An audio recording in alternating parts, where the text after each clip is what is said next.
I can't think of a song now, but we're on Hot Mic. Yeah, we're on Hot Mic. Hot Mic. Hot Mic.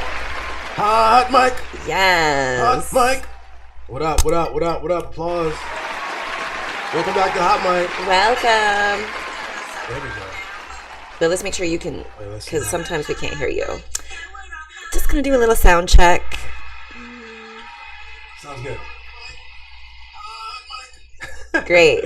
What's the deal, y'all? We sound so good. You got the sound check on. The mic is working. The lights are popping. Sheba's got the kimono. Is that correct? Is that the right word here? Kimono? Yes, I believe so. Yeah. I have to ask Sakura, if this means anything. It's got the sleeves, the underneath. I mean, the letters. Oh, the letters. The characters. I wonder if it's you dummy. You American idiot. That's probably what it is. You goofball. Or it's something saying shirt, shirt, shirt, shirt, shirt. It's like kimono, kimono, kimono. Oh, it might be that. You know? Or maybe it's MAGA. Oh my gosh. I'm so excited MAGA. to learn what, if anything, it says. I love Donald Trump. Yes, exactly. It's MAGA. Van Jones. You know, it's an imperial society too. What's an imperial society? Oh, Japan. Japan. So, you know. Also, look at this amazing keffiyeh print tumbler that my beloved husband got me from Wear the Peace. That's right, Wear the Peace. Check them out. Yeah. That's the same place we got our press hoodies that I'm rocking in my new video. Yeah. By the way. Oh my gosh, I love it.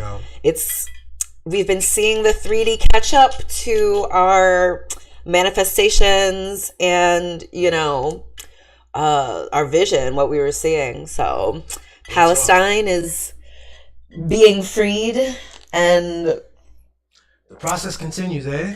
Yeah, the process continues to unfold. Yes, the things continue to crumble, and some of us handle this natural evolution better than others. And some of us handle it worse than others. Yeah. Great segue, I would say, into our first topic. Also, let's give some, props for the name of this episode. I think it was really... Sheba came up with the name. Shout to her. Hitting, you know what I'm saying? Yeah. Right where it needed to hit. Summing all the things up. And we're going to get into it, man. This is a chock full episode. We've been going for 2 weeks, so there's so many things. We're actually thinking about trying to get this going twice a week. Let's do it once a week. Right? Let's actually get that going with some consistency. Yeah. But I think what we're saying is we just like to talk about. There's so much to talk about, I don't want to be limited to just once a week. The goofy stuff. Plus, maybe we'd be able to branch out and talk about more of the stuff we care about rather than these topical people issues again. We talk about this CNN stuff, but it's unfortunate we're going to a CNN clip here. That's what I'm saying. You know what I mean? I think if we use it, it's not CNN, the Bill Maher stuff. You know what I mean? But we need to show that this is who CNN elevates. Yes, it's who they elevate. He's still on there while Mark Lamont Hill has to do his own thing independently and do it well. He gets to do his own thing independently and do it well. Yeah, I feel sad for Van Jones. This. Let's get into it. Split screen. It is right here. It's really shameful.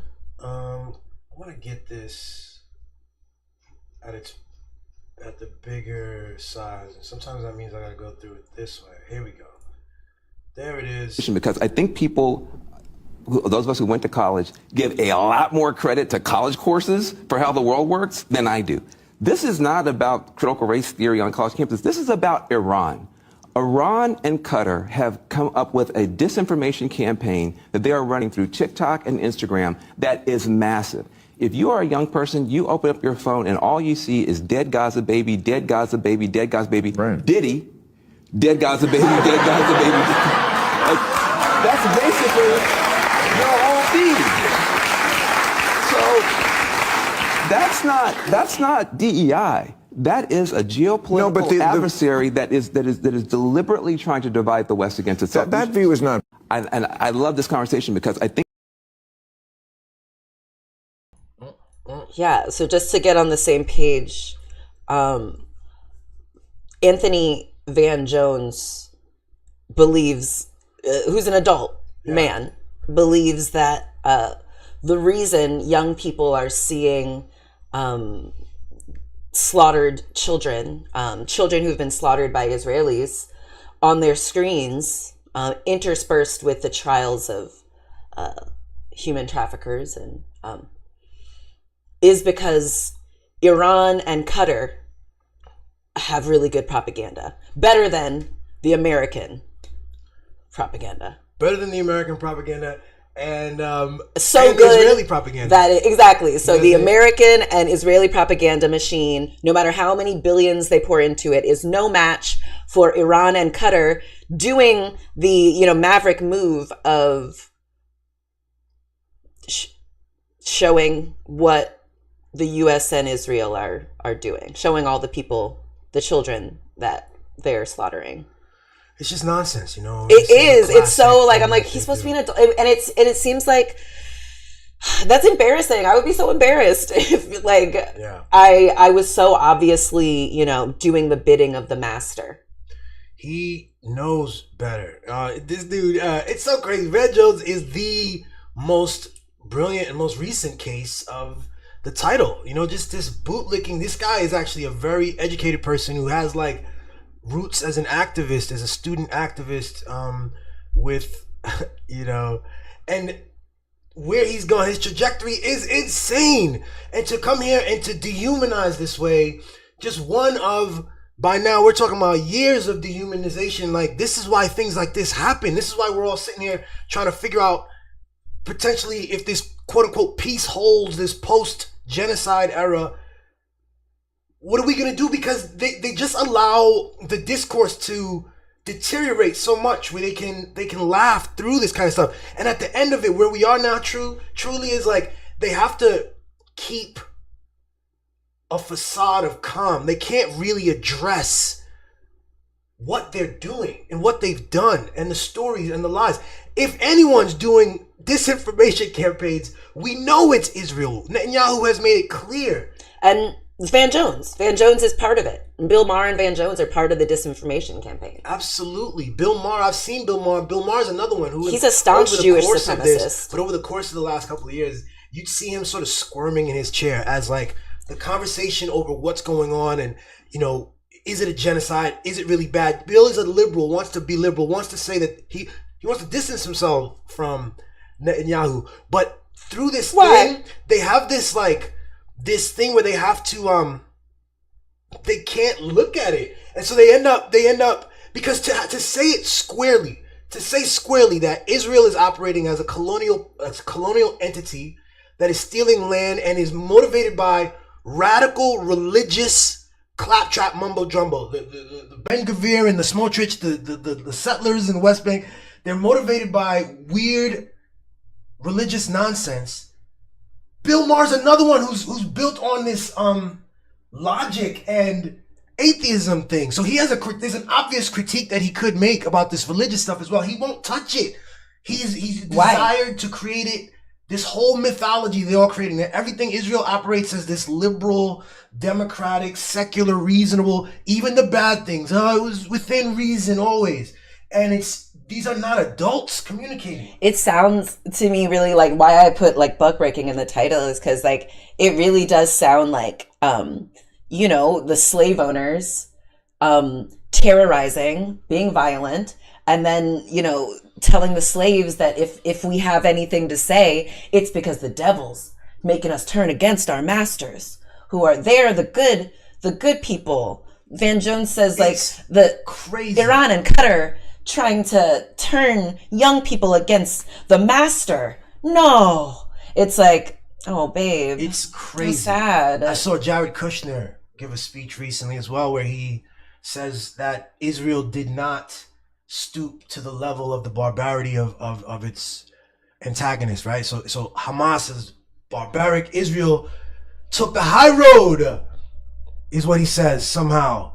And everyone applauds, and that is what the story will be, because they choose to live in this fictitious nonsense, and they want to continue the idea of the West being morally superior, and everything that the West does is of of just a higher order. But it's like not going to work, obviously, because that's a child's thinking. It's a dumb slave's mindset. It's like a dumb barbaric baby's way of really is, if you're not processing the world. It just doesn't make any sense. And people need to see how creative they actually are. I mean, it's such a creative thing to do, right? To see something and then flip reality through your words to see and, something that like to make isn't yourself there, to not be limited by the 3D reality. There it is. Creatively, right? Yeah. But in such a sinister way, because what it does is they've completely removed, this is what marginalization means. The story, the narrative of the Palestinian, the people who've lost lives and limbs, and they haven't lost them. They've been stolen homes from them. and have been murdered, and just the oppressive apartheid regime and occupation for decades. This is just not part of the equation. They just create very creatively something that doesn't include us. And this is the same thing. American black ancestors, this is what chattel slavery... Literally, the master can use whatever violence they need to, whatever decision they make is actually just and merciful. And it's our job as the, lucky slaves who get to carry water for the superior masters. It's like, we're lucky to get to, do their bidding. And so Van Jones is trying to, and like all these other people are trying to, be like, oh, that's the bad slave. Oh, don't be like that. See, Van Jones knows. Van Jones is like, Van Jones is part of a group of people who are so deeply woven into it that it would be deeply painful for him to one day have to really address how they've warped reality and allowed a genocide to happen, and are now seemingly trying to just kind of move along. Like, that's just kind of... Like, they've broken him down, and so he's, all he can do now is try to grin and bear it and make the best of it. It's like, oof. It's tough. What a sad... It's tough to watch. Survival trait to have awakened in oneself. The problem is that everything he says now is going to be weird, and he's going to have to keep saying weird things. He's going to have to he's going to make moral claims in other places, and people are going to look at him funny, like, how can you make a moral claim? You have no standing to do that, And he's going to be talking about things and framing things oddly, and because he exists, in a framework that flips the whole thing, and he clearly won't criticize Benjamin Netanyahu, so if a disinformation campaign, if a foreign disinformation campaign is a problem, you seem to recognize that those are problematic things. The most obvious one in this country is the Israeli one. And it's just insane. He knows, Van Jones knows that 20 plus organizations have called this a genocide. He knows even B'Tselem, the human rights org in Israel, has called it a genocide, has done incredible work to try to use that word and explain why it's important. He knows that Ben Gvir and them are in a religious crazy thing. He knows it all. But he told Bill Maher, and they just agree on language, yo. Because they're dumb racists. Yeah. Maybe not necessarily dumb, but they are racists and white supremacists and Jewish supremacists. Yep, those things. And they are deeply, like, there's another level, right? They're so compromised, right? Like, they're committed to they're compromised because Jewish supremacy, the supremacy of Jewish people, of white people, is their goal. Right. Is their goal. Is their goal.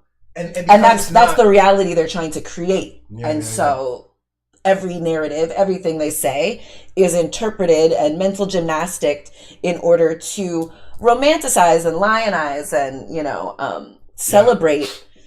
And they just ignore things. They just ignore things. They just ignore... anything the that... Tufts University student, Vanessa, I forget her name, Oyster, the journalism student who was detained because of her accurate reporting about Palestine. Kidnapped. They know about, I think, Jelani Cobb, the dean of journalism at Columbia University, had to tell the students to not post. This is a dangerous time. Don't post about Palestine. Also butt broken. They know. Like, can we let's just get on the same page about why I keep using this. Okay. Because one, I think it's one that black people, black men certainly kind of conceive of as the worst most horrific kind of show of like, someone dominating them. And it's like really horrific. Okay. The purpose of buckbreaking was to dehumanize and terrorize enslaved African men to assert absolute control, suppress resistance, and reinforce the hierarchy of slavery.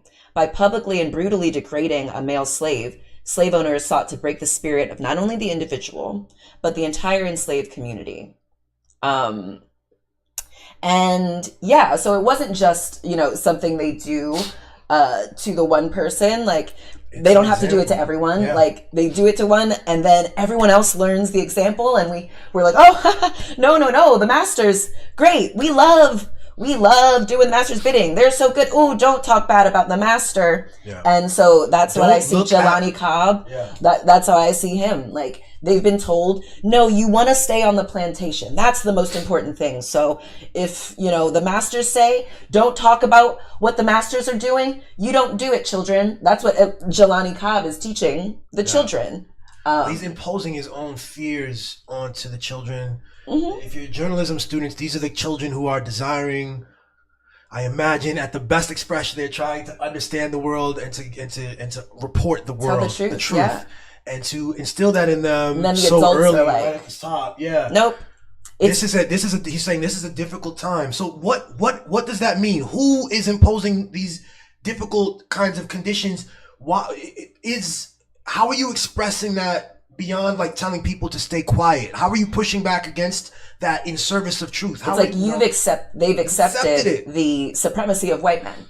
They've accepted the supremacy of Jewish people. And so they've capitulated, and they've been broken. And so they're telling the children, resistance is futile. Okay. So just do what they say, and hopefully they'll give you a little money, and they'll let you dress up in a nice suit, and they'll sit next to a white man, and they'll laugh at your jokes. And so that's the best we can expect. And it's so sad. It's so sad. I want so much more for, all of us, but especially Black men. It's the worst thing, because there was a way to talk about this before. Like you said, buck breaking.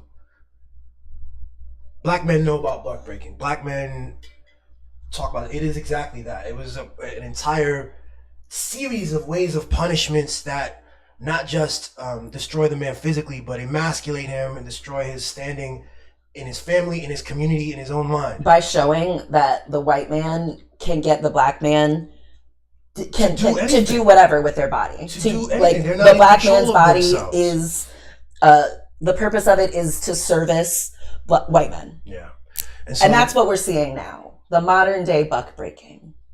The old expression, I mean, it sort of represents the most egregious punitive expression of it. But so a lot of times people would look at someone like, we would say, instead of buck breaking, we would say, this is the house Negro, right? This is the person who is pulled into the fray. They're getting rewarded instead of punished. They're getting heralded. I think slavery probably was more complex, that you could probably be buck broken into being a house slave. That's the point. So yes, which is what's happening. He's a buck broken house slave. Story in either case, neither of these people have power. Neither of these people have my possessions. There's a different condition happening, but not that they don't have power. Is imposed on by a higher structure. So not that they don't have power, right? They can do things. Yeah, it might be painful to use your power, but the white people want you to be so afraid that the consequence of using your power is going to be so bad, you're not going to be able to survive. It's not going to work. So don't even try. It's a wild thing. Some of the people I know, another Black person who's like committed to like capitalism and actually academically teaches it. Last conversation we had about Israel, he was really squeamish and insisted, similarly, there's nothing Israel has done wrong in Gaza. And it just struck me how he had to say that, because he does it just the same way this guy. They view themselves, they're in completely different places, by the way. You know what I'm saying? In terms of stature and access and wealth and all that stuff. Yet there's a belief in, they don't even want to look over there. They don't even want to begin to have any of the things unravel because there's a whole facade that they're committed to, and it would be too painful to actually assert what you know, to give language to what you know and what you see.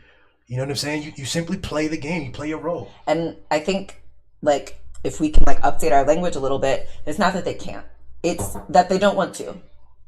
They don't want to. And that's a different thing. Yeah. You know, one is a conscious choice. Yeah. You know, and then if you don't want to, then you come up with all of your reasons. You spend all your energy justifying what you want to do. Yeah, yeah. And one can develop reasons. Reasons are not hard, right? Reasons are just words. Anything. Humans are like, that's one of our great skills. That's one of the things. Rationalizing our actions, what we want to do. Yeah, giving language to something, having a rationale, even a logical rationale, is not enough. You know, to tell you that you're on a good path, a righteous path, a path that makes sense. Yeah, slave owners had a logic to why they were still righteous, good people. I mean, it's all over the place. People are full of their... Similarly, you know, Israelis have a logic for why they are righteous and good people. Doesn't mean it's correct, but it does mean we have to be more confident that we can assert our reality, the reality we want to see. Yes. And we don't have to worry about, oh, well, what will the Jewish people say? What will this person say? What will the rich people? I don't care. Just like they don't care about what I have to say about it. You're free. Exactly. You're actually free. Exactly. And what I wanted to say with my friend again is like, yeah, they part of their whole belief in this capitalism, they tell a story about how important capitalism, because it is the economic system of freedom, they tell themselves, like this freedom of exchange and dollars and all this stuff. But then you can't even speak, sir. You can't even call things clear. You can't even stand up for your own human rights and autonomy. You can't articulate, you know, what you know. You can't take a day off because you're sick. This is absurd. Like, yeah, I mean, it's like that too. In what way are you guys free? In what way do you know anything about freedom? Exactly. And then, when you tell people, like, you're making a choice to take the blood money in order to propagate, you know, white supremacist, Jewish supremacist, imperial propaganda. Yeah. Then they're like, oh no, my hands are tied. I can't. I have to make this choice. It's logical. It's wise to make the compromising, obvious wrong choice. I found that people if I get to speak to someone directly, as I've had, you know what I'm saying, my career from Capitol Hill and CNN in some places, I speak to people directly, they just get squeamish and get upset and either change the conversation if they can, and then threaten the friendship. Like, it is truly a powerful thing we're talking about here. If you point to, it's like religion. It's like if someone has these guys Bill Maher, the atheist, who's all about logic, he's religiously driven, Bill Maher is. And if you point to something about him that shows him to be irrational, and this failure to stand up for a genocide is one of those things, he won't be able to take it, you know? So that's why he keeps booking either Van Jones or these other people who will not properly challenge. Why doesn't he book Norman Finkelstein? You know, why doesn't he book? Because he's a Jewish supremacist. He's pro-genocide, actually. He's pro-genocide. No, that's what I'm saying. Yeah. No, he doesn't want to be challenged at all. But he won't call himself pro-genocide. I want to talk about how these stories work, right? To him, he's just, in fact, he said Israel has to do what it has to do. And that means you're pro-genocide. Scared. Literally. We need to talk about the fear that's at play there. I don't know. Like, maybe it's the expression of fear. Like, when I'm afraid, that's not how I act. What is he fearful of, right? He's fearful of having to stand up against a whole bunch. By now, he's fearful that he would have to rethink everything he's done over the last 2 years, right?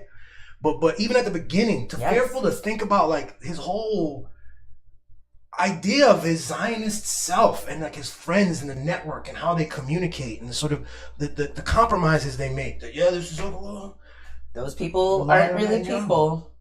They're not people. Like, ew. You watch the leaders in Israel say that, and you don't really proudly deal with that. And then, like, people like Bill Maher are like, yep, the leaders are good. They've done nothing wrong. And it's like, okay, you lay down with dogs to get fleas. Van Jones and Bill Maher knows that Israel undermined UN international aid efforts, shot at, like, the World Food Program stuff, killed lots of, like, I think over 30 UN workers. They took over food operations and aid for the people that were fleeing the actual genocide. There's laws and there's rules. There's laws and there's rules about this. And this is only they took over the food operations and then turned them into booby traps, like set up so that people show up and then shot them with intention. Soldiers have admitted this. Van Jones knows that. And he agrees with it. If he's talking about disinformation campaigns, that's the one. That's the one you should be looking at. Yeah. But he doesn't at all. They don't address. They just laugh about. He thinks it's funny. It's just. And like I was like, oh my God, how sad, how horrifying. Can you imagine having to like be in that room and everyone around you is telling you have no choice but to laugh along with the Jewish supremacists and maybe they won't kill you? Ew. It like give me liberty or give me death, babe. And now we're like, no, give me liberty or I mean, we've seen that. I mean, this is no, we don't need liberty, actually. Cats will undermine their liberty for a check. Yeah. Oh, absolutely. They're like, give me money or.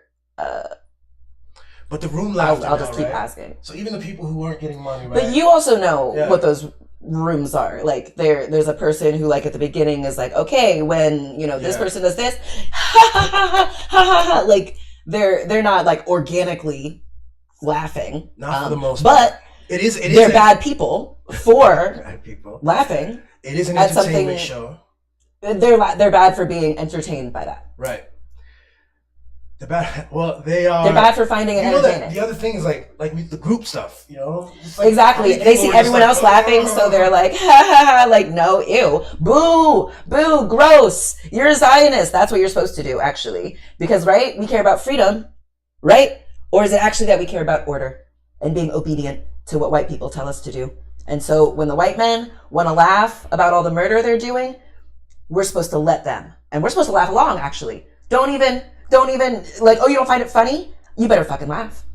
And it's just like, what am I seeing? It's off the chain. And like, I wish, I hope the collective, they are, we're gonna lead them. So, but yeah, we gotta hold ourselves accountable. I want better for our children than to become Van Jones. That's the nightmare cautionary tale. To go from student activists to making fun of student activists because Israelis told you to. Yeah. It's out of control. Gaslighting them, not just making fun of them, actively gaslighting them and saying that the reason they care about the dead children is because Iran and Qatar are just so sophisticated. Or because they're bad people themselves, right? They're anti-Semitic themselves. They're not. He didn't say anything about that actually in this, so I'm gonna. Well, Bill Maher will do that. That's what I was thinking about. Bill Maher does that a lot. Bill Maher thinks that the whole movement is like, oh, it's really underneath. So there's a hatred. what does dead Palestinian children have to do with anti-Semitism? It's just made up. It's another story. It's Netanyahu said it himself. That's why he has to buy. That's why they have to buy TikTok. Now that's all they've got. They came up with a justification for why they have to consolidate media and why they're going to openly suppress algorithms and do openly these things because this boogeyman. Iran and Qatar are just so good at disseminating, so they have to control the apps to protect us from Iran and Qatar. It's crazy. I do like that he pronounces Qatar right. Van Jones pronounces Qatar right. Yeah, I always feel smart when like people would be like Qatar. I used to say that. Me too. I said it till like yesterday until I saw this. I was like, oh, Qatar, right, it's Qatar. No, it's off the chain. I mean, this is just the world that we're in right now. It's just a bunch of stuff. But this is why I think we have to really assert ourselves and assert truth. And we need to be discerning because it's not. As a kid, I would look at that, and if I didn't know everything that I know about the conflict, about international relations, about linguistics, I think I'm looking at adult people having the best possible conversation. That's why they're on that show. That's why they're on TV, because they were chosen because they're elite at finding what makes sense and like how to approach these difficult things. No. There's a whole thing going on, Yeah. and it's very troublesome because we have the luxury to be here in our home. You know what I'm saying? But like this failure to communicate appropriately and to ground ourselves in our humanness together, it produces this. It produces We're in this this situation because we've been taught to act like Bill Maher and Van Jones. Say whatever the people paying us want us to say. It's not sufficient. It wasn't sufficient before. It's not sufficient any longer. The dehumanization is real. The people who got this genocide correct early, people who used the word early, and I want to be clear that the word was created by Raphael Lemkin at the end of World War II in order to catch it early, in order to stop it before it got to this. So the people who did that, who were correct, should be more visible going forward. They will be. And the reason they did it is because, in part, could be a number of things, but one of the things was this thing about language and about dehumanizing. When the generals started to speak about Gazans, you know this. You have to like be serious about how you speak in a unifying way. We have to understand that whatever happened on October 7th was a product of humans the relationship responding appropriately to the environmental condition they were in. The relationship, the political, military occupation, the relationship that existed. It did not come entirely from like crazed people. And instead of dealing with, I'm sorry? It didn't come at all from crazed people. No, there's not, yeah. You said it didn't come entirely from it. I'm sorry. Gotcha. Everything is important No, now. you're exactly right. I hear you. Okay. It came from the failure right now comes from a failure. People don't want to look at reality. People don't, and so you're only encouraging, you're only ensuring more violence and more oppression and more suffering in all of the directions because you're not serious. And when you start off, the sort of the foundation is our shared human value without the hierarchy, and Israel does not embody that currently. Israel's government certainly does not embody that. The ideas present in the Zionist effort do not embody this, and so everything that comes from that is fucking itself. It's fucking everybody. It's creating wild shit. Yes. Yeah. Yeah. But part of the problem is there's a different way of talking about Zionism, right? That is all beautiful and comes that's with false. Other marketing scheme that hides the other thing. Exactly. It has to come with a marketing scheme because it's false, and just talking about it truthfully, being honest about it, would talk. Make us reject it and stop it. That's right. Immediately. We wouldn't support it in any way. We wouldn't just be like, oh, I don't want to see it. Like, we would immediately stop it. And, it's like, so I think on some level, these males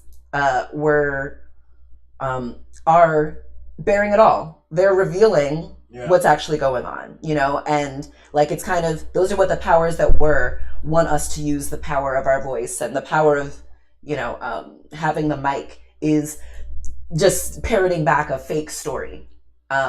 Whereas I think in our next clip, we are, this is where we're going. This is where we need to go. This is what's going to heal us, is by being vulnerable about what's actually going on. And I love this conversation because I think that we're in. That's interesting. I like how you did that shit. Thank you. I didn't know how you were going to fully do that, but I like that. That was really cool. Thank you for letting me cook. Cook, girl! Let's go split screen. Hot mic. Aisha Curry. This is how many? October 3rd? Okay. This is going to stay on the small. Yes, it is. So I want to go to Motivation Hustle. Looking for Aisha Curry. Here she goes. I didn't want kids. I didn't want to get married. I thought I was going to be career girl and that's it. And I had my eyes set on my goals. And I was never the little girl that like dreamt about the wedding dress and all of that. And then it happened so early in my life. Did you talk to Steph about it? He tries to resonate with me, but he just can't. And he also comes from a place of like, it's effing stupid. Like, it's not true. So why? And I'm like, but wait, like, listen to how it makes me feel. And he's like, but why does it make you feel like that? It's not real. After we got married, we found out we were pregnant with our daughters so quickly. I didn't even have time to think about what I wanted anymore. It's so interesting. I spent my entire life like trying to work towards something, and then it kind of just disappeared, and I didn't think twice about it. But after my daughter turned 1, I remember there being a shift and being like, I have goals for myself. Like, this doesn't feel right. I love being a mom, but I love doing other things too. And I need to get my shit together and figure out what that looks like for myself now. If I have a career and I'm not home, like, did you experience that? I still experience that. I still experience that. I'm always in therapy talking about this. If you lose all of those things that were interesting about you, even for yourself, like even the things that made me feel confident and cool, then what are you doing? I didn't.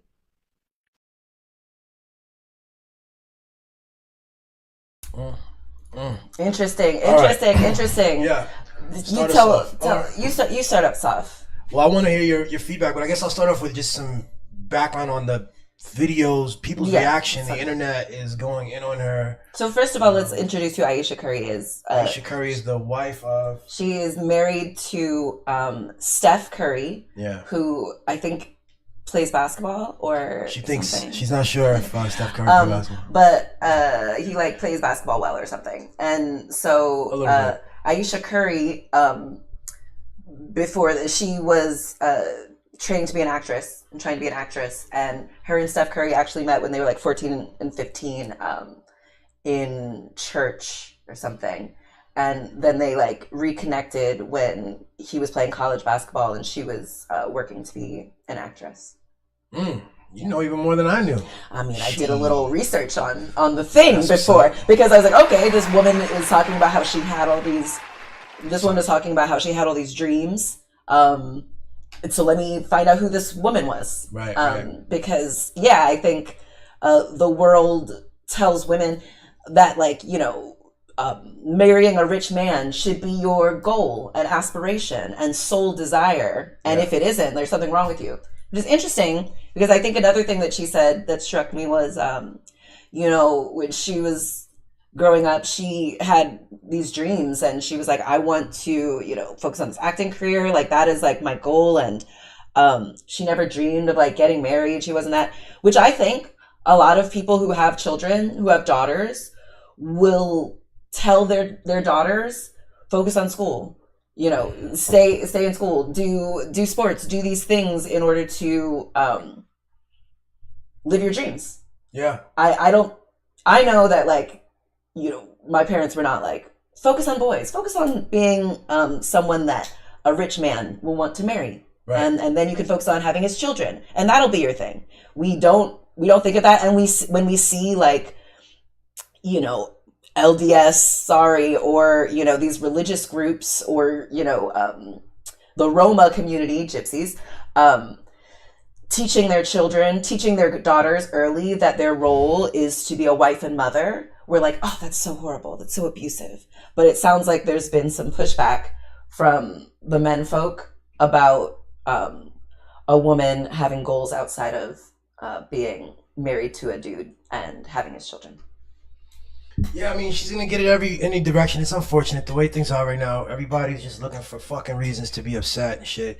I don't think she said a single thing wrong. Yeah. I think it looked like a genuine conversation about her inner workings that aren't harming anyone. See, the stuff that I saw wasn't so much about like hating her for having goals.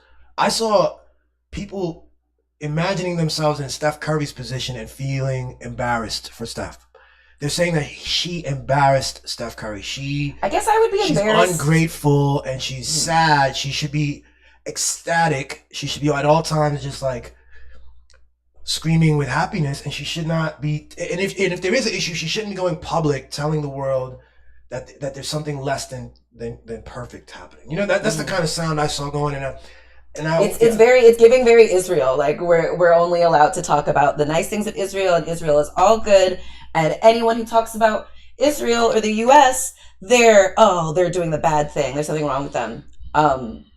But yeah, like I think if I was separated, I would be embarrassed that. And like these, I think Nelly did a similar thing. Like their wife is honest with them about how they feel, and the husband is like, "Huh?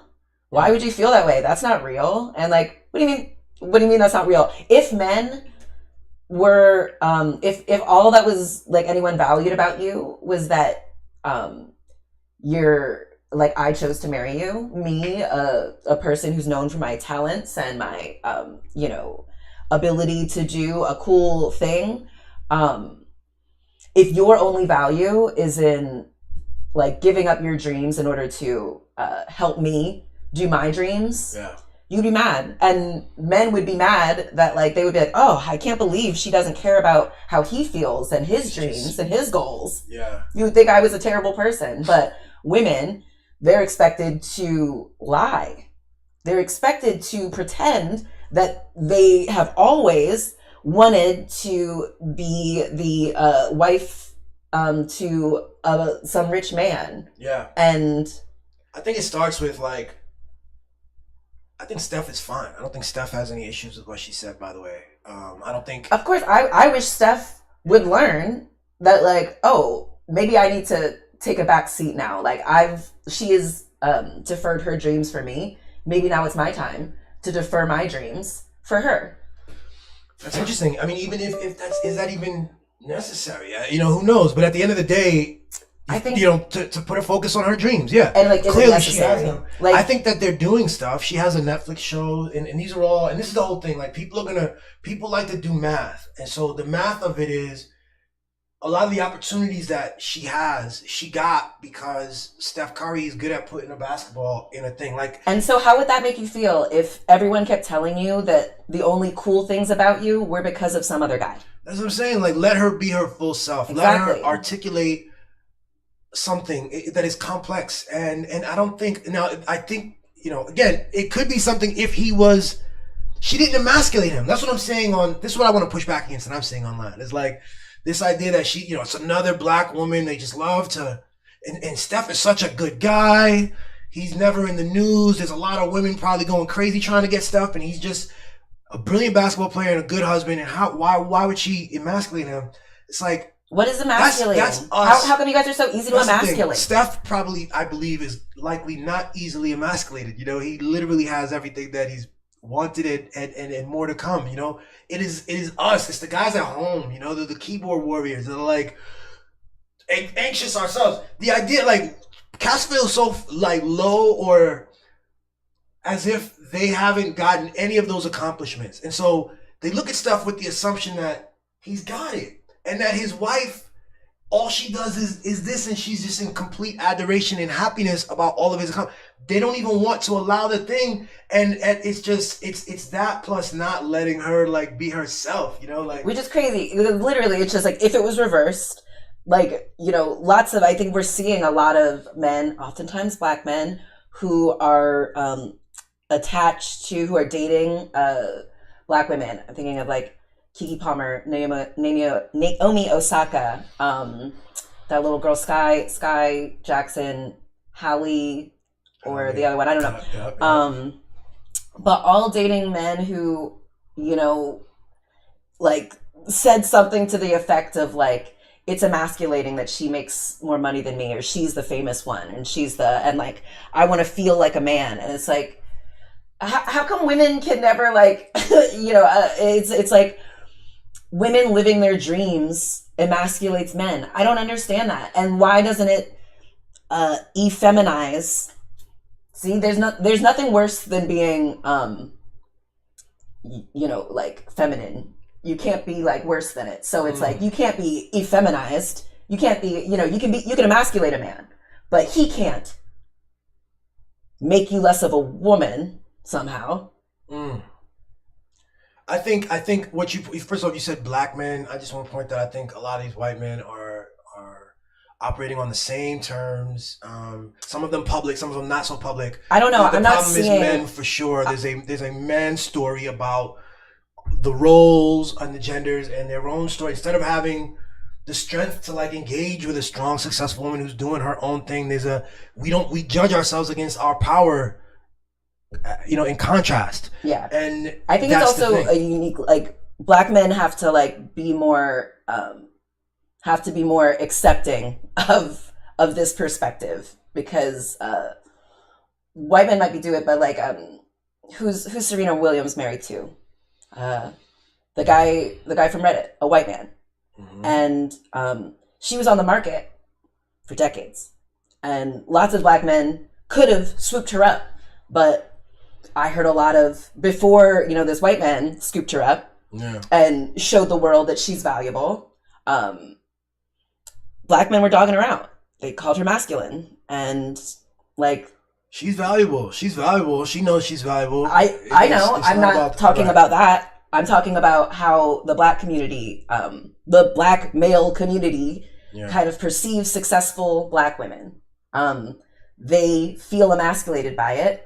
And they don't often choose to marry them, make an honest woman of them. And like, if they do, they kind of complain about, they want to be real controlling. They want to have this kind of like, they are the man. The man makes the decisions. Yeah. And the man gets to tell the woman what to wear. This goes to the freedom again. I really quietly, just like Van Jones, I don't know to what degree Van Jones would recognize, even though we described him, we read him for filth a couple of minutes ago, half an hour ago.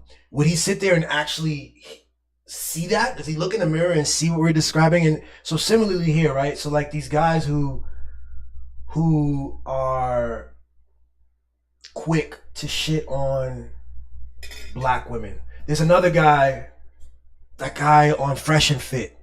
He was on a podcast and he was talking about, I saw this clip where he's agreeing with this white guy about how black women are undesirable, right? This white racist is talking about how black women are undesirable, and he's agreeing with him, and he goes, yeah, did you know that the average black woman in America is 190 pounds? And they're agreeing that there's something wrong with that, and that even if that number is true, I'm not certain, but like that there's something wrong with that, and that the number should be down to 130 or something, or whatever number they have, and that but he's agreed on this ideal image, this image of beauty that doesn't include Serena Williams. It doesn't include a lot of black women who it doesn't include. It's not black. The standard is white women.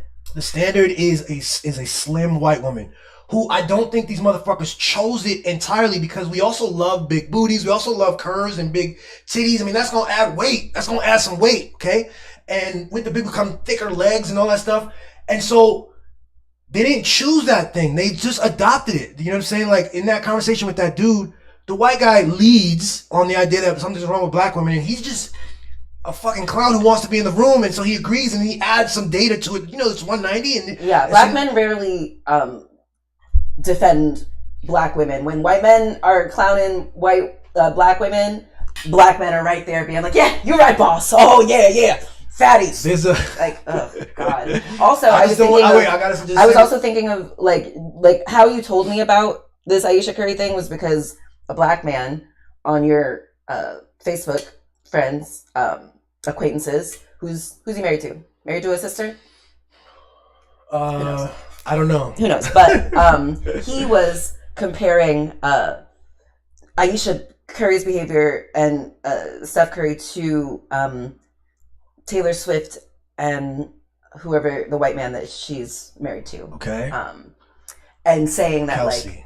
that Kelsey is receiving the treatment that he should be from his white woman. Gotcha. Whereas this black woman, I think it's very telling and intentional, even if they don't realize how intentional it is that they keep trying to tell black women, this is how you're supposed to be. You're supposed to shut up and take whatever these men give you, and you're supposed to smile and you're supposed to be happy about it. People don't notice what they're doing. You know what I'm saying? They don't notice what they're doing, but they're just, you're revealing all these like anxieties that are inside you. You know what I'm saying? Yes. So, for instance, right there, I remember this post now. First, I wasn't remembering, but the comparison with this other couple is useless. There's no point to it. And it's not like he compared them to Sierra and Russell Wilson, which might have been a more apt comparison, right?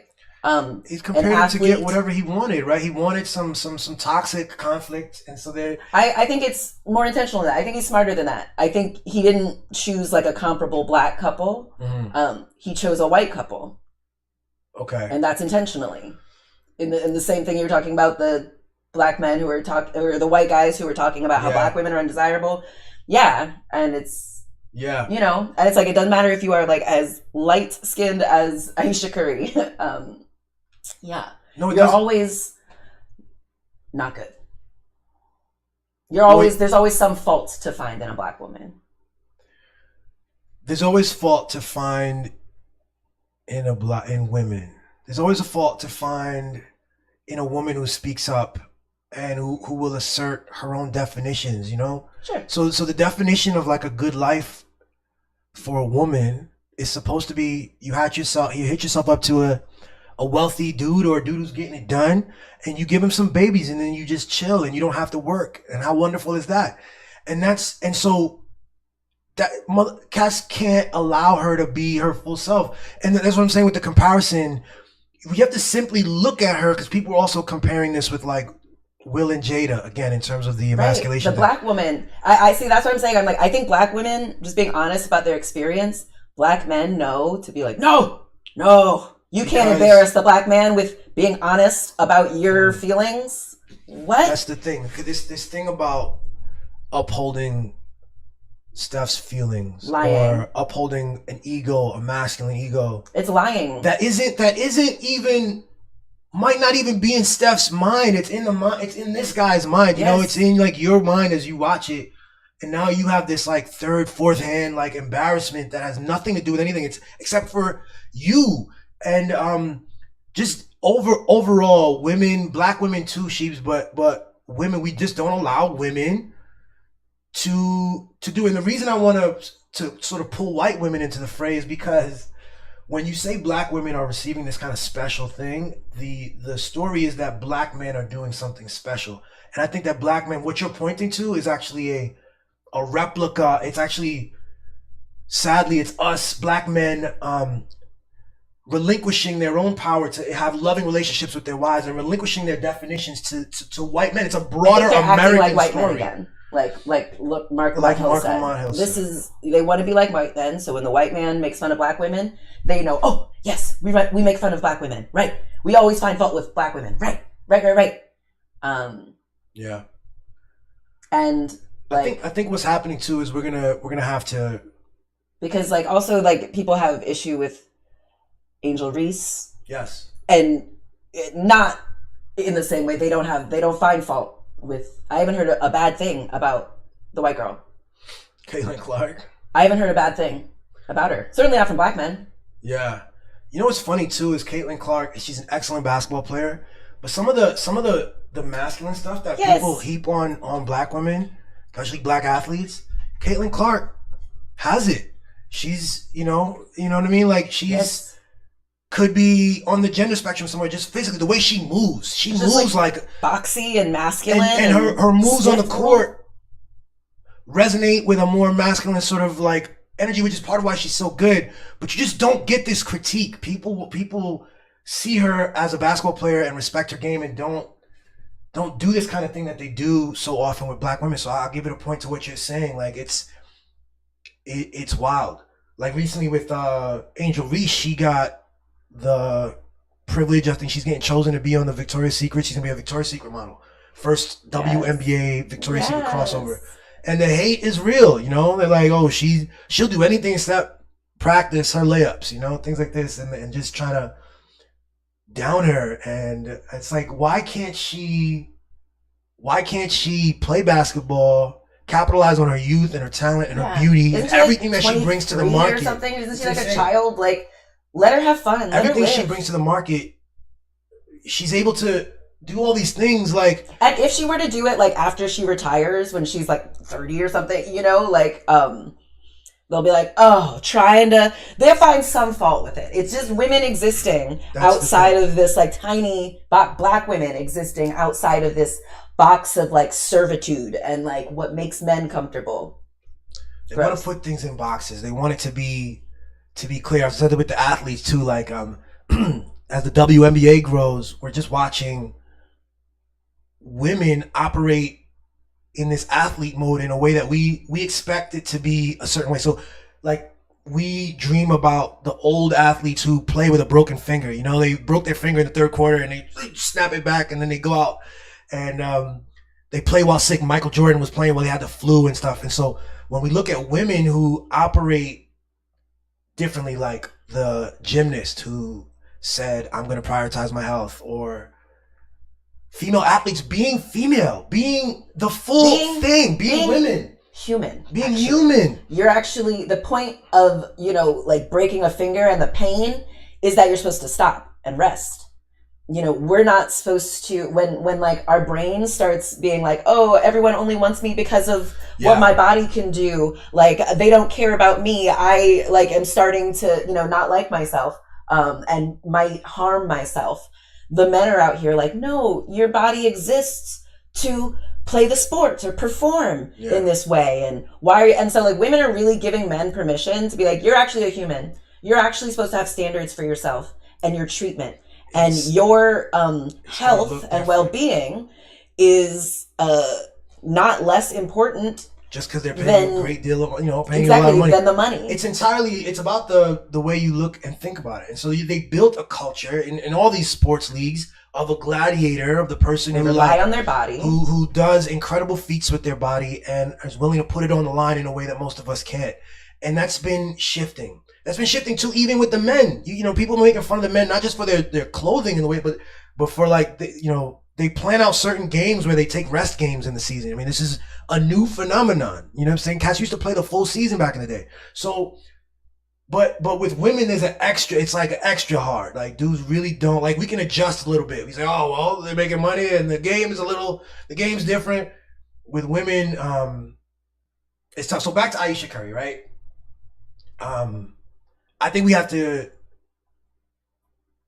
come to like, and this speaks to your whole thing, because you're actually, some of your the things you talk about on your show as well. You did a show talking about like child birth or staying without a child. I mean, these are decisions that traditionally women are not supposed to make. And right now in particular, these right-wing guys, they're on a crusade to make sure it's really difficult for you to go through life without having a child. Just like they did back in the slave days. Yeah. The knocked up, that phrase comes from when they were selling slaves, and you could, you had a pregnant slave, you could sell her, you could knock up the price because you get 2 slaves for the price of 1, because any child born to an enslaved woman is automatically a slave. So there's a logic to it. It's always a logic. It's makes sense, certainly for the people who profit off of Black women's labor and the labor of their children. You don't have to just adopt the logic. You know? The challenge is when you're a child, you jump into stuff and you do sort of don't know that you have the power. Especially if your parents don't tell you. If your parents tell you that's just how it is, you gotta just, go along with it. Yeah. Then you don't realize that actually no, and that you don't realize that if your natural inclination is to be like, that's not right, I don't want to do that. You're right, actually. Your parents are incorrect for kind of gaslighting you and making you think like you're too sensitive or you're too difficult or why can't you just go along? Yeah. We have to break out of the categories and the assumptions and the simple stories. Ayesha Curry sat there and gave us a complex story. Sadly, the first part of our show is an example of Van Jones giving us a false and simple story. And I feel like we don't have, like, Black men are not out here holding Van Jones, Black men accountable for using their mic and platform to lie and be violent and callous. and to disrespect. Like, how truth, is that not right? disrespectful to himself? Yeah. As a To all black of man, us. how is that not emasculating to Yeah. all black men and really disgusting and violent to black women? We need to call it and see that. But this goes to it too. Like, again, another example of like the way we've been boxed in to think about ourselves, about what we're allowed to critique, what we're allowed to lend our voice to. Yeah. Sports, for sure. Go for it. Get really upset. You know, get really upset. Actually, it's one of the few places we allow men to cry. Even It's wild. Is in this fake arena. But you know, and so gossip, celebrity gossip. Yeah, we can have opinions on celebrities and Aisha Curry and all that stuff. But this political arena is a place that somehow we've been taught, and a lot of people believe, and they feel safer. They call it the political arena, so it's a separate thing. And they go, oh, I'll just let it happen. It's like they're not a part of it. It's something that's been given to them. Exactly. If they want to take it up, if they exactly. We'll let the white guys at CNN let the Charlie Kirks do it. Yes. Let the Charlie Ben Shapiro do Kirk, it. Ben Shapiro, the Fox News guys, they've got it. They're just, we're okay. Yep. I'm just trying to do this other thing. And it's something we have to break out of. We have to be present, and we have to love what is a complex story, and especially with your lady. And I know Steph is fine with his lady. He has a loving relationship, I believe, that is full. It's complex. And it's not the little expansive too. Yeah, hopefully he learns from this, and he sees, like, he doesn't see all the men come in to be like, yeah, she's wrong for having problems, and then Steph sees, like, see, I told you your fears weren't real. I told you your anxieties for. This is an opportunity for him to be like, oh shit. Yeah. Maybe I'm actually wrong if all these fucking idiots agree with me. Maybe I need to listen to my wife, the one who loves me, the one who has given up her dreams to make my life better. Yeah, the key thing too is that there's nothing Steph did. She didn't say Steph did anything wrong. Life happens, and her dreams evolve, and she hit an incredible jackpot very early on. And the part of it too, like some women were saying, part of the issue is she didn't date around, she didn't get screwed over, she didn't have shitty boyfriends. She can't even, on some level, she might not be able to appreciate by comparison. And also, maybe he's not a great husband. She just doesn't know because she's only had him as a partner. And then everyone else is around her saying, well, he's rich. He's not cheating on you publicly. He's not beating you. Those are the standards. And so, like, that's all we need. The bar is in hell. And so if he hits that, he has no more thing. Same as Nelly. Like, he's rich. He marries her. He, doesn't, like, publicly beat her or anything. Yeah. So childcare is up to her. And her concerns are, okay, that's fine if you feel that way, but... Anyway, so I hope he learns how to love his wife even more and, love her enough to be not just curious about her dreams, but being like, all right, babe, I'm all in. How, like, now it's about you. I'm sure it is, because I've seen she's got so many projects too that are popping, and that's why she's on these podcasts. It's part of it too, and even this controversy will be helpful for her, I imagine. So yeah, everybody just chill. Everybody just chill the fuck out. Let's wrap it up. Wrap it up. Vision future. This is totally what I was thinking. Okay, so here we go. Wait, we're going this, right? Sure. Love it. Beautiful. Go ahead. Okay, I think we all, but certainly people in the Black community, certainly men in the Black community, we've been taught to find fault in what we love. And we treat things we love badly. Our parents, children, ourselves, the women in our lives, our friends. And so, like, they actually, like, the men, the people who have an issue, like, allegedly seem to have an issue with Aisha Curry, actually love her. They love that she, got with this guy and married him before he was famous. She stayed with him. She's done the good wife thing. She's not cheating on him. She's not having a baby out of wedlock. She's not doing all of these, like, things that might more legitimately be, evidence that she's doing the wrong thing. She grew up, when she was growing up, she wasn't focused on chasing boys and just focusing on her looks. She was trying to focus on herself and her development and her dreams. Which are actually things we love. We want that for our child. We would want that for someone we love. And maybe they actually love Aisha Curry, but they've been taught they can't just love someone, certainly not a black woman, you got to find fault with her for love. And so, they actually love and admire her. And instead of just being vulnerable and expressing that and being like, wow, okay, thank you for being so vulnerable with us.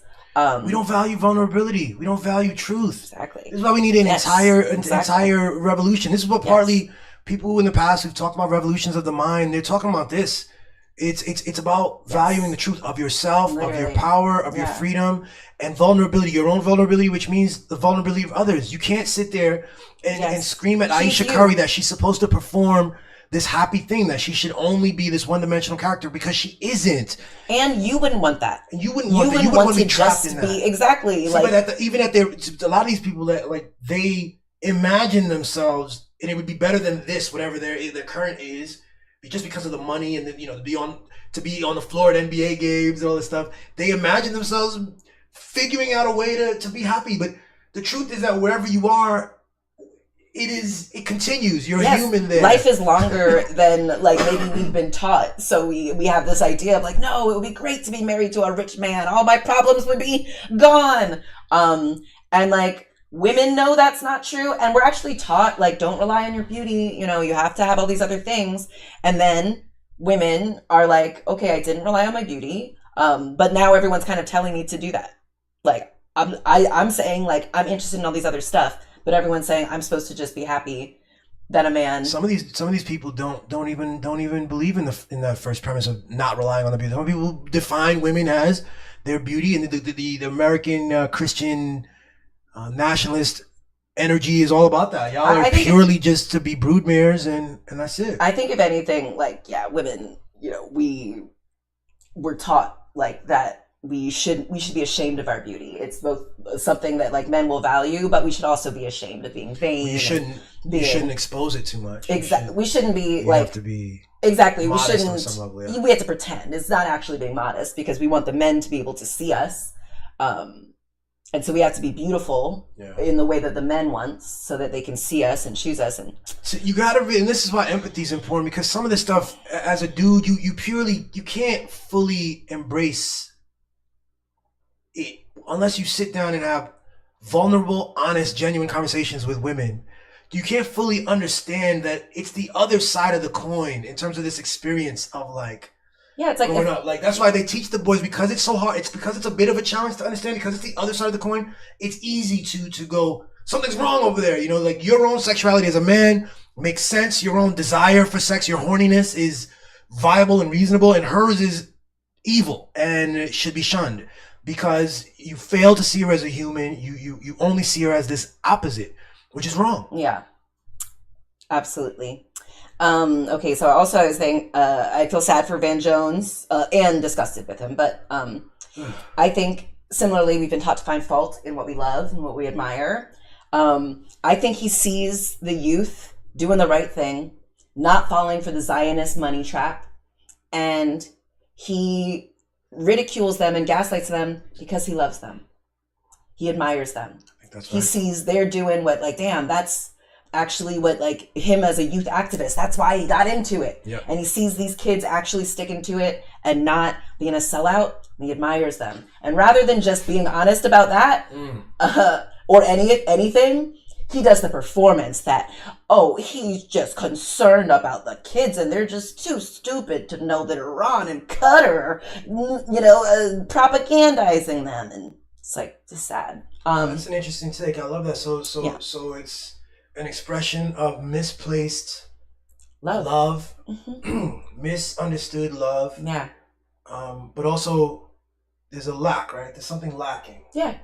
It's telling it, like, I think black men have been taught that, like, true love can't exist. You can't, like, love a thing in its fullness. You couldn't really love me in all of my fullness. You would have to find a flaw in me.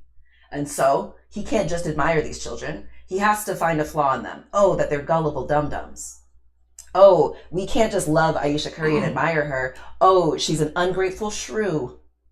It's like, maybe you can admire Aisha for speaking up, even when it doesn't necessarily financially benefit her or whatever. Being honest about her experience for the sake of being known rather than the sake of making money.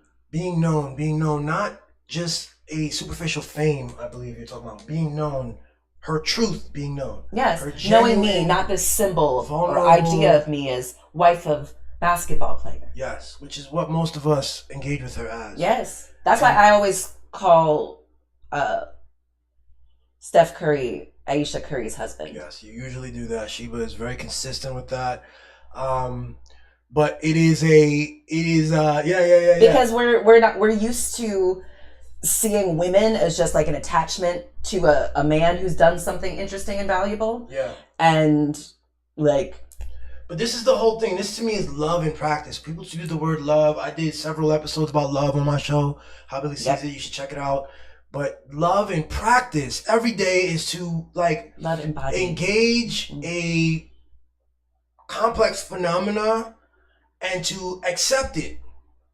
That's what it means. And there's no more obvious place to do that than in your home with your loved one, with your partner. Yeah. Your partner is a complex phenomenon. She is not the woman your father told you about or your uncle. Think about it. You know, look at your wife right now. She's not that. She's she's something else. It's much more than that. She's something else. And I hope it's beautiful. I hope it's beautiful to you, you know, and keep love is accepting it. So, you know, that's the wild thing. When I first realized that Sheba has a strong fire in her belly and a desire to be on stages and to speak, and, you know, I didn't expect that. I didn't know that. And there's a lot of narrative and stories that would tell me that, you know, my best bet is to try to squash that in you and to control that. Because who knows what you might say and how you might act and what kind of success you might have and things like this. It's very strange. But I've had all the benefit from being able to like actually rock with you and like support it as much as I can. You know, yeah. It's like like y'all have been taught that like any expansion, any like, you know, if you update your understanding of me to accommodate my fullness, it's gotta be bad. You're like, oh, you'll never know what happens if she say like, what do you mean? No, it's especially not. As we have, well, bad is a subjective word. It's anything. You're free. I don't know what Sheba can do. You know what I'm saying? I'm a force multiplier. In the same way that you don't know anything that I can do. But the point is that that's okay. And it's a tornado in a bottle, you know. But the bottle is expansive and keeps growing as the tornado grows. I think women show men love, model love for men by being like, I'm going to support you in expanding and evolving. Yeah. Because I love you. That's what the whole thing's about. I'm not going to let my fear that maybe if you realize how amazing you are, like you'll want to go with someone else, stop me from pouring into you. Yeah. It would be selfish and egotistical of me to try to keep you artificially small so that I can keep you and use, the value. We just, it's so dumb and a lot of problems with that. Yeah. So I am proud of my sister Ayesha for speaking up and out about her experience. And I call on our brothers to follow her and rise up. Yes. I'm proud of Black women, man. I want to give a bunch of laurels and respect to Black women. Yeah. From my wife Sheba to Ayesha Curry to what's my girl? Amanda Seals. Like there's several more names I could go with right now who are like at the forefront of speaking truthfully about showing us and modeling vulnerability and truth telling, and that's so needed. And even truth to power. I think the Black women are at the forefront as well. So yeah, I'm inspired by it, yo. We don't have to be threatened by any of that. I'm also capable of all of that, and I'm engaged in it too. And I embody, and I aim to embody, and I do embody all of those things. And that's why I appreciate it. So, so we rocking out. Okay, last thing. Also, like you just made me think of it, like, you pouring into me and supporting me in my bigness and enhancing my power makes you more powerful. I am then able to pour into you from a cup of overflow. Ta-da! Because I'm not like, running on empty, like, and I don't want to ask you to do any more. Like, but like, no, it's just like very like, the more powerful I am, the more powerful you are. And that's why we're unstoppable. It's true. It's true. This pouring back and forth is real. And one of the biggest things that for me was a feeling of safety, because I felt like I had to be the source of safety, and I had a lot of anxiety about that, and I had to figure that out. I had to be figuring things out, and if things weren't going precisely well, and it took years, it took several interesting moments too, like pivotal moments in our relationship where you helped me arrive at like a real feeling and a awareness of how safe I was. You are.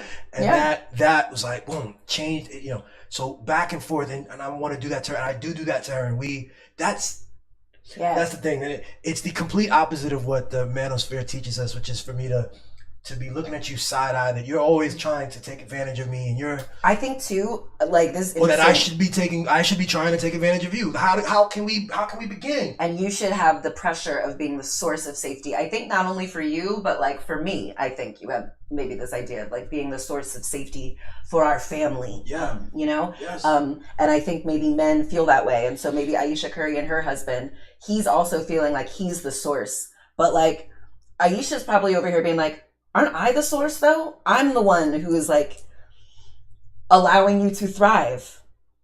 They're both the source. If they have a great relationship, which I believe they do, they're both thriving each other. I think so, but I think the issue is that black men are taught that they are supposed to be the source. Right. And the ones, and so all the children and the women, they work to feed the source, and then the source pours into all of them, and it discounts actually. There is this ocean right here that's actually pouring into you, and you're kind of discounting it. Yeah, it casts you guys under.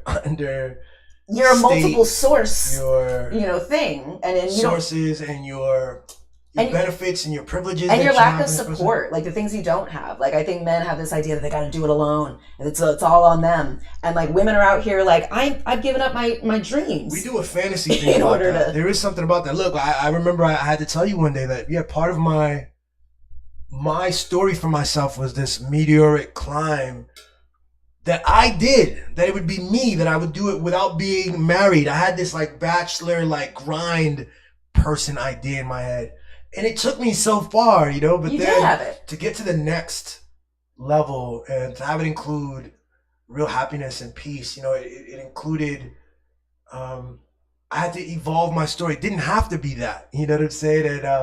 And to see the value and the way it shows up in a way that I wouldn't even, you can't fathom it. You before you only know what you know. So you come up with something and then you meet her. You have to, love is accepting what you see. Letting go. You know what came to mind for me just now?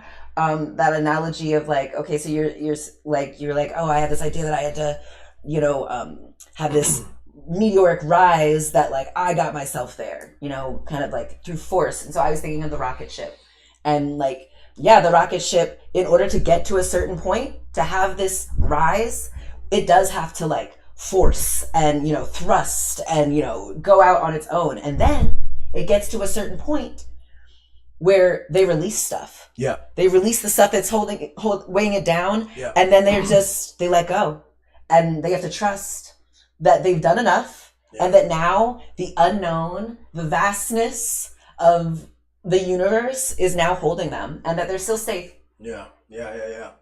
So the woman is the vastness of the universe, I think, and men have been taught to fear the unknown. So we got to move past fear, yo. We got to move past fear in all play. They show up in ways we don't understand. Actually, there's fear even in this relationship discourse as well. Exactly. There's certainly fear in the Van Jones stuff, but all right, yo. Applause for that. Great episode, baby. Great job. We're gonna actually let me leave you out with my most recent song, yo. We're gonna just play that on the way out. Billy, you're so talented. I love you so much. I'm so excited for everyone else to finally catch on. But like, oh god. Yeah, they gonna get it, baby. They'll get it. They gonna get it. They'll get it. Hold on, let me get this. You gonna have to deal with me eventually. That's correct, yo. All right, this is I'm Like That. Take it easy. Thanks for watching our show. Peace. Cold breakfast, die a hero will live to the depths, no preference. Yeah, that's a bold question. I was taught how to live, move up like Joe Jefferson. Molesting, city's mine, whole section. Old freshman, I'm clutch, I throw left which. Gold method, right now ain't nothing that's so separate. Blocks moving quick like Pro Tetris. That's lightweight. You couldn't describe truth to define fate. Billy carried the crown with a fugitive mind state. Guard moves, I roll out sixes for slight rain, but for you, dice game. Yeah, I'm like that.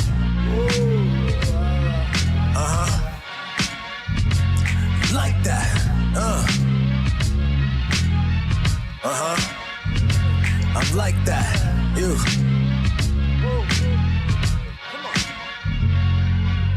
Now that it's all public, process different. There's levels beyond budget. The product, you gon' love it, So sudden, ghost running, flow stubborn. I wrestle my shadows and cuddle with most of them. No puppet, keep it a whole bucket. Soul cousins, ladies and hoes love it. Coaching and dope, but the most fuck it. Pole clutching, probably the goat of this real lyrical wizardry. That's a whole subject, we built on truth. I'm a legend and living the proof. Fire's lit in the booth. They wanna know how I did it all. Many moves it evolved, of course. But you can tell them I'm like that. Yeah. I'm like that. Yeah. I'm like that. I'm like that.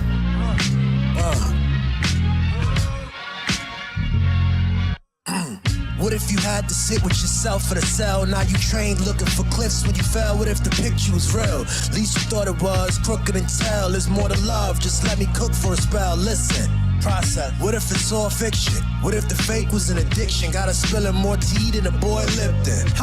We was born with all the riches. The game twisted, king and servant to this shit. It's not the whips and clothes that I'm drifting. Yo, turn my mic up, yo.